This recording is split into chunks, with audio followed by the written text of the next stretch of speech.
খুবই অল্প পরিমাণ ফিটকারি দিয়ে ত্বকে করুন অপরূপ সৌন্দর্যের অধিকারী। হে গাইস, আসসালামু আলাইকুম। মমতাজ বিউটি টিপসে আপনাদেরকে স্বাগতম। আজকের এই রেমেডিটি শুধুমাত্র তাদের জন্যই যারা ত্বককে অনেক বেশি ফর্সা এবং সুন্দর করতে চান। ইনশাল্লাহ প্রায় 99%ই এটি আপনাদের ত্বকে কাজ করবে। ফিটকারি ত্বকের জন্য খুবই ভালো।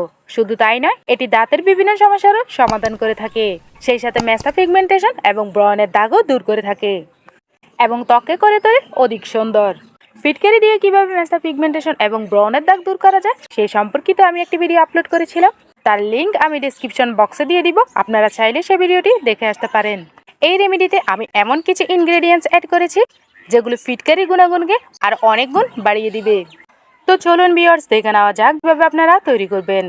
এখানে ফার্স্টে যে ইনগ্রেডিয়েন্টসটি প্রয়োজন পড়বে সেটি হচ্ছে ফিটকারি। সেই ফিটকারি থেকে সামান্য কিছু অংশ গুঁড়ো করে নেবেন। এবার সেই গুঁড়োর সাথে দিয়ে দিতে হবে মসুরের ডালের গুঁড়ো। এখানে আপনারা এরকম শুকনো মসুরের ডালের গুঁড়ো দিতে পারেন, অথবা পাটায় পিষে পানি দিয়েও দিতে পারবেন, অথবা পানি দিয়ে ব্লেন্ডারে ব্লেন্ড করেও দিতে পারেন। এরপর দিতে হবে খুবই অল্প পরিমাণ হলুদের গুঁড়ো। প্রতিদিন নতুন নতুন বিউটি টিপস পেতে চ্যানেলটি অবশ্যই সাবস্ক্রাইব করে দিবেন। আমি ইনশাল্লাহ রেগুলার আপনাদের জন্য নতুন নতুন বিউটি টিপস নিয়ে হাজির হব। এরপর লাস্টে যে উপাদানটি দিতে হবে সেটি হচ্ছে গোলাপ জল।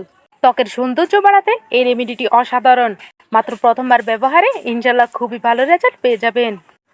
এবার রেমেডিটির ব্যবহার বিধি সম্পর্কে জানা যাক। পরিষ্কার মুখে এই রেমেডিটি ভালো করে লাগিয়ে নেবেন। এরপর 10 থেকে 15 মিনিট পর্যন্ত অপেক্ষা করবেন। 10 থেকে 15 মিনিট পর স্কিনটাকে নর্মাল পানি দিয়ে ধুয়ে নেবেন। এভাবে এটি আপনারা প্রতিদিন ব্যবহার করতে পারবেন। ইনশাল্লাহ টানা 1 সপ্তাহ ব্যবহার করলে আপনাদের স্কিনটা ফর্সা হয়ে যাবে। তো ভিউয়ার্স, আমার ভিডিওটি আজকে এই পর্যন্তই ছিল। যদি আমার ভিডিওটি আপনাদের কাছে ভালো লেগে থাকে তাহলে অবশ্যই লাইক, কমেন্ট, শেয়ার এবং সাবস্ক্রাইব করে পাশে থাকবেন। ধন্যবাদ সকলকে। আল্লাহ হাফেজ।